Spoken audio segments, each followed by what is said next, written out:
Oke, kita lanjutkan kembali perbincangan. Bang Firman, kalau mendengarkan pernyataan dari Mas Bobi, tapi kita tahan dulu ya. Kita akan melihat ini suasana saat halal lebih halal diselenggarakan, di mana baik, ini foto Presiden Joko Widodo yang tidak terlihat hadir dalam rapat koordinasi persiapan Rakernas ini yang diselenggarakan di Sumatera Utara ya. Iya, yang dicopot foto Pak Jokowi doang gitu. Fotonya Pak Jokowi tidak ada. Oh, ini kan sempat dinyatakan bahwa fotonya jatuh kabarnya.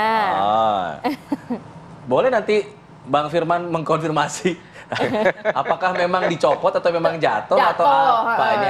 Apa memang sikap semua di DPP atau DPC begini atau gimana? Komentar sedikit boleh Bang Firman terkait foto Pak Jokowi yang tidak ada di situ. Saya belum tahu persis ya, karena kami juga belum berkomunikasi dengan DPD, PDI Perjuangan Sumatera Utara, terutama Pak Rapidin Simbolon ya.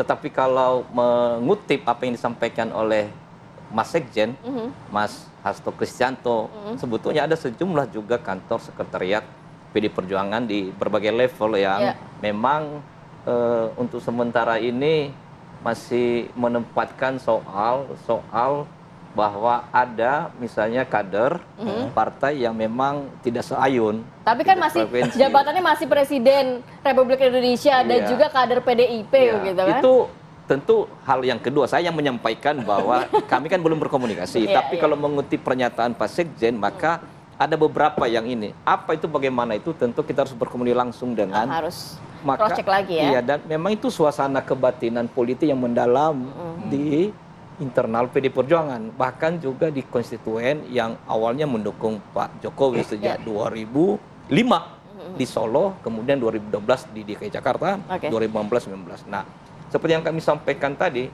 Mas Umam ya, sikap pendirian pernyataan yang disampaikan Pak Ganjar Pranowo itu pada dasarnya memang tentu tidak secara formal institusi kepartaian, karena beliau tunduk dan patuh pada sikap pendirian partai. Tetapi tentu sebagai calon presiden secara boleh dong ya menyampaikan bahwa nanti misalnya ada sikap pendirian partai, apakah itu koalisi atau oposisi, tentu menyampaikan sejak awal bahwa saya di garis penguatan demokrasi di luar pemerintah, kan boleh. Misalnya tidak menjadi pejabat struktural, pejabat negara, dan pemikiran, sikap pemikiran etis moral bernegara Pak Ganjar ini sesungguhnya kalau kami boleh sampaikan merefleksikan, menunjukkan kalangan banyak suasana kebatinan di internal PD Perjuangan. Gitu. Kayaknya Mas Firman sudah cukup banyak mengatakan suasana kebatinan di internal nih ya. Kami relatif mengetahui itu karena kami juga ke daerah-daerah. Bahkan hati-hati sekali menyusun kata-katanya. Tapi respon terhadap pernyataan Mas Bobi yang menyatakan bahwa sebenarnya kalau dari Golkar ataupun dari koalisi Pak Prabowo ini sangat terbuka lebar kok, berharap juga PDIP bisa masuk ke dalam koalisi nantinya. Saya dan kami bisa memahami itu dalam konteks sistem politik ketatanegaraan kita yang berbasis pada sistem presidensial. Jadi betapapun kita tidak menganut sistem parlementer, tapi dalam sistem presidensial ala Indonesia memang sangat membutuhkan sepenuhnya dukungan partai politik.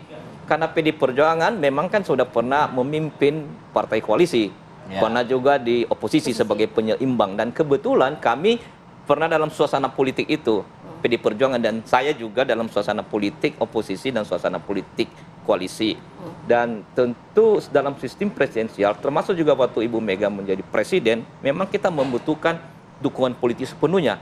Karena tidak ada yang tidak melalui Senayan. Misalnya soal persetujuan pertimbangan dalam dimensi anggaran, kemudian dalam dimensi misalnya undang-undang, legislasi, kemudian juga dalam soal pengawasan. Termasuk misalnya hal di bawah itu yang misalnya minta pertimbangan soal misalnya apa yang menjadi rujukan KPU, misalnya soal peraturan KPU.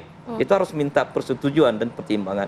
Dalam konteks itu, maka siapapun presiden pasti butuh. Iya, tapi kita harus lihat Indonesia kan dalam konteks yang lain. Ada penguatan kerakyatan, pembangunan demokrasi. Jadi keseimbangan itu perlu.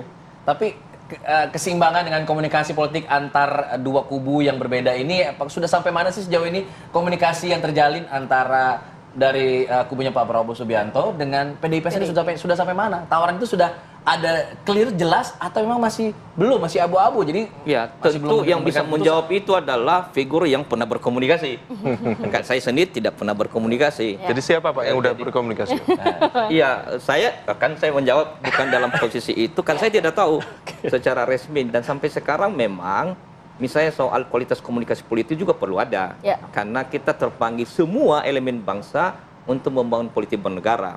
Hanya kan pendekatannya berbeda. Nah, misalnya dalam konteks komunikasi politik, maka itu tidak ada masalah. Jadi oposisi itu lalu di luar pemerintah itu sebagai penyeimbang, bukan berarti tidak perlu ada komunikasi.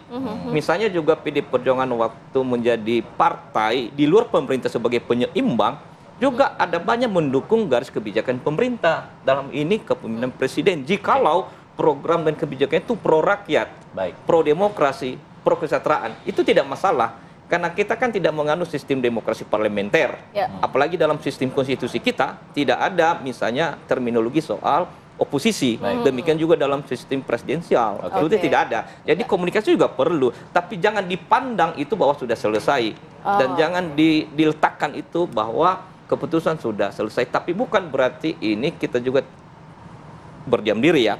Komunikasi itu perlu bangun, dan itu juga sudah dilakukan beberapa fungsionaris elit partai politik. Tapi yang kita tunggu adalah finalisasi dan pada akhirnya keputusan terakhir dari PD Perjuangan.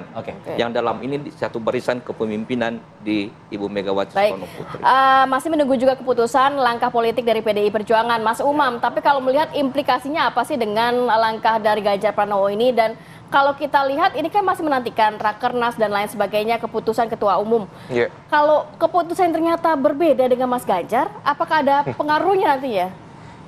Iya, kalau keputusannya berbeda tadi, Mas Alfat, kecelik itu jadi orang bisa kaget, karena bagaimanapun juga ngasih san kanan, beloknya belok kiri. Nah, itu kan semua orang bisa kena prank. Nah, tapi kan nggak mungkin statement ini keluar kalau tidak ada approval dari Ketua Umum. Karena kalau misal kita melihat nature of power dari lingkungan yang ada di PDIP selama ini, besar kemungkinan setiap statement, sikap, dan juga apapun yang dilakukan oleh para kader, terutama di level elit, itu betul-betul di bawah koridor yang sudah ditetapkan dalam internal partai. Jadi meskipun per hari ini PDIP belum menyatakan secara terbuka, menyatakan sikap sebagai oposisi, tapi most likely, besar kemungkinan ini adalah sebuah kode keras betul dari PDIP, bahwa yang sudah disampaikan oleh Mas Ganjar bahwa sikap ke depan adalah oposisi. Dan hal itu dikonfirmasi tadi dari Sumatera Utara. Kita juga kaget, loh sudah nggak ada fotonya Pak Jokowi. Satu doang lagi fotonya. Ini bisa dianggap subversi, itu kan presiden itu, bukan kader partai, itu presiden. Nah, oleh karena itu ini menjadi sebuah tantangan. Meskipun kalaupun ada komunikasi politik, tadi disampaikan Pak Firman, kalaupun ada tawaran, besar kemungkinan bukan dialamatkan kepada Mas Ganjar. Tapi kepada PDIP. Karena bagaimanapun juga saham politik itu ada di pimpinan PDIP. Sehingga dealnya, komunikasinya itu bukan dengan capres. Karena mesin politiknya adalah Ketua Umum, dan kemudian disitulah kemudian negosiasi, kompromi akan dilakukan. Mas Bobi, dengan deklarasi dari Ganjar ini, apakah kemudian ini menjadi, ya sudah, pintunya tutup saja untuk PDIP, atau memang masih ada terus nih usaha-usaha untuk coba menggoda PDIP mendukung pemerintahan Prabowo Gibran? Jadi Mas Alfat, itu bukan yang menggoda, tapi saya rasa yang paling utama adalah platformnya itu.